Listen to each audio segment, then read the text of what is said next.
नमस्कार, मी पंजाब डक. महाराष्ट्रातल्या शेतकऱ्याला एक अंदाज देणार आहे.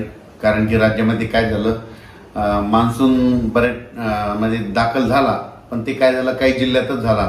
म्हणजे सांगली जिल्हा, सोलापूर जिल्हा, त्याच्यानंतर सातारा, कोल्हापूर ह्या पट्ट्यामध्ये इकडं बीडच्या काही भागापर्यंत आला. पण त्याच्यानंतर ते तिथंच स्थिरावला. त्याच्यानंतर त्या मान्सूननं पूर्ण प्रगती केलीच नाही. तर राज्यात परत पाऊस कधी येणार आहे? तर राज्यातल्या सर्व शेतकऱ्याला सांगू इच्छितो की आज आहे 11 जून 2026. 13 जूनच्या नंतर काय होईल राज्यामध्ये? आता हे जे आजपर्यंत जे थांबलेला पाऊस आहे ते 13 जून पासून परत राज्यामध्ये पावसाला थोडी सुरुवात होणार आहे.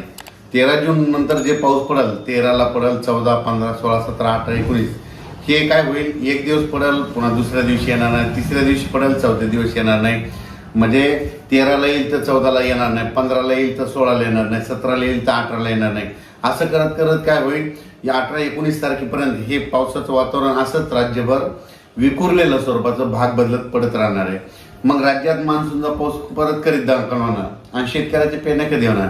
तर राज्यातल्या सर्व शेतकऱ्याला सांगू इच्छितो की मी पहिल्यापासूनच म्हटलं होतं की यावर्षी 3 टप्प्यामध्ये पेरण्या होणार.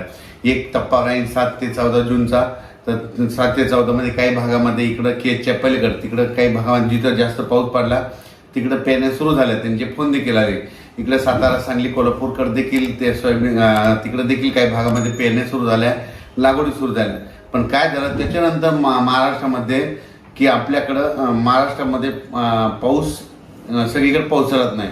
मग राज्यातल्या शेतकऱ्याला सांगू इच्छितो की 3 टप्प्यामध्ये जे दुसरा टप्पा आहे तर जूनच्या शेवटच्या आठवड्यामध्ये 20 जून ते 30 जून मध्ये, म्हणजे 20 जून पासून ते 30 जूनच्या दरम्यान राज्यात एक पाऊस येणार आहे. पण तुम्हाला सांगतो ते मान्सूनचा पाऊस काय होतोय, दरवर्षी मुंबईकडून येतो, पण यावेळेस काय होईल शॉर्टकट मार्गाने इकडून नागपूरकडून काही येईल, इकडून कर्नाटककडून येईल, असा कर्नाटक तेलंगणातून येईल. आणि त्याच्यामध्ये मात्र 20 जून ते 30 जून मध्ये एक दुसरा पेरणीचा टप्पा होईल, म्हणून हे लक्षात येतं. त्याच्यानंतर परत याच्यातून जर काही शेतकरी उरले तर परत एक तिसरा टप्पा पेरणीचा राहणार आहे. आणि त्याच्यामध्ये तुम्हाला सांगतो 10 जुलै ते 15 जुलै, मग त्याच्यामध्ये राहिलेल्या सायलेल्यांच्या सगळ्याच्या पेरण्या त्याच्यामध्ये होतील. पण शेतकऱ्याला माझी विनंती की जमिनीमध्ये चांगली ओल असेल तरच पेरणीचा निर्णय घ्या, नसता पेरणी करू नका. कारण की 4 बोट 6 बोट ओलीव पेरणी केली तर ती आतापर्यंत फेल जाते, हे स्वतःचा देखील अनुभव आहे. म्हणून जमिनीमध्ये ईदवर ओल गेली त्यानंतर पेरणीचा निर्णय तुम्ही स्वतःचा घ्यायचा. आणि राज्यामध्ये मात्र 20 जून पासून म्हणजे 20 पासून काय होईल, बऱ्याच भागामध्ये पावसाला सुरुवात होईल. मग ते मान्सूनचाच पाऊस असेल 20च्या नंतर ते 21, 22, 23 जसं जसं ते जूनच्या शेवटच्या आठवडा येईल तसं मग काही भागामध्ये बऱ्याच ठिकाणी मान्सून दाखल होईल आणि त्याच्यामध्ये देखील एक पेरण्या होतील. आणि त्याच्यामधून जर काही शेतकरी उरले तर 10 जुलै ते 15 जुलैमध्ये पेरण्या होतील, म्हणून हे लक्षात घ्यायचं. आणखीन एक तुम्हाला एक माहिती विषय सांगतो की बऱ्याच शेतकऱ्याचे फोन आले मला की ते म्हणतात यावर्षी दुष्काळ पडेल का. तुम्हाला सांगतो कालच 7 जून लागला, आणखी 2-3 दिवसच झाले की लगेच काय झालं की तुम्हाला वाटतं की दुष्काळ पडेल. तुम्हाला सांगतो आज आहे 11 जूनला. मी म्हणत असतो ना 11 जूनला दुपारी 12 वाजता आकाशामध्ये जर खळं दिसलं, सूर्याला खळं आलं तर त्यावर्षी पाऊस कमी पडतो, दुष्काळ पडतो. पण आता मी काय केलं, स्वतः बघितलं 11 जूनला दुपारी 12 वाजता कसलं खळं वगैरे पडलं नाही, म्हणून यावर्षी दुष्काळ वगैरे काही पडणार नाही. पेरण्या होणार आहेत, फक्त काय होणार आहे जूनच्या शेवटच्या आठवड्यात होणार आहे, म्हणजे 3 टप्प्यामध्ये होणार आहे. एक आता 7 ते 14 मध्ये काही भागाच्या सुरू होतील तर ते बऱ्याच ठिकाणी चालू झाल्या.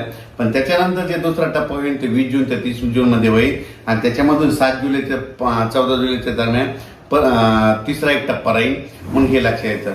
पण राज्यातल्या सर्व शेतकऱ्याची पेरणी होणार आहे, घाबरून जाण्याचं कारण नाही. आता बऱ्याच जणांना वाटतं की 7 जून गेला आणि पाऊस नाही आला तर काही चिंता करू नका. तुम्ही तुमचे कामं करून घ्या, तुम्ही तुमचे बियाणं व्यवस्थित राहू द्या. कारण की राज्यामध्ये काय होणार 20 तारखेच्या नंतर 20 जूनच्या नंतर जसं 21 येईल तसं पावसाला सुरुवात होईल, 22ला बऱ्याच भागात कव्हर होईल. असं करत करत काय होईल सगळ्या भागामध्ये 20 ते 30 मध्ये पाऊस जाईल आणि महाराष्ट्रातल्या सर्व शेतकऱ्यांच्या पेरण्या होतील. यावर्षी चांगला पाऊस पडणार आहे. मी पहिल्यापासून म्हणत होतो जूनमध्ये थोडा कमी राहील, जुलैमध्ये जास्त पडणार आहे, ऑगस्टला कमी राहील आणि सप्टेंबर ऑक्टोबरमध्ये मात्र परतीचा पाऊस मात्र धुमाकूळ घालणार आहे, म्हणून हे अंदाज सर्व शेतकऱ्यांनी लक्षात घ्यायचा. महाराष्ट्रातला जो दक्षिण भाग आहे तर त्या दक्षिण भागामधल्या म्हणजे इकडे उदगीर, आसाम, तारकळस, इकडे पूर्ण कडला काही भाग, इकडं त्याच्यानंतर केज, अंबाजोगाई त्या परिसरात, इकडे मग सांगली, सातारा त्या परिसरात बऱ्याच ठिकाणी त्या पेरण्या झाल्या. पण आणखीन बऱ्याच पेरण्या जवळपास सगळ्याच शेतकऱ्याच्या राहिल्यात. उगा थोड्याफार प्रमाणाचा दक्षिण महाराष्ट्राकडे पाऊस थोडा दाखल झाला आणि त्याच्यानंतर मोसमी पाऊस थांबला त्याच्यानंतर आता काय होईल, ह्या तेरा तारखेपासून बऱ्याच भागामध्ये पाऊस पडेल, ते पण सगळीकडे पडणार आहे. सर्वात महत्त्वाचं नंतर सगळ्याला तर आशा आहे की आमच्या सगळ्या गावाला पाऊस यावा. हे पाऊस 13 पासून जे येणार आहे ते मात्र सगळीकडे पडणार नाही. 13 जून ते 18-19 जून पर्यंत असाच एक दिवस येईल, एक दिवस नाही येणार, पुन्हा 2 दिवस नाही येणार, एक दिवस येईल, असंच राहणार आहे. मग 20 जूनच्या नंतर मग परत महाराष्ट्रामध्ये चांगलं मोसमी पाऊस सक्रिय होईल आणि शेतकऱ्याच्या पेरण्या होतील. म्हणून हा अंदाज सर्व शेतकऱ्याला लक्षात, सगळ्यांच्याच पेरण्या होणार आहेत. दुष्काळ वगैरे काही पडणार नाही. जूनच्या अखेर जवळपास महाराष्ट्रातल्या बऱ्याच जणांच्या पेरण्या लागतील.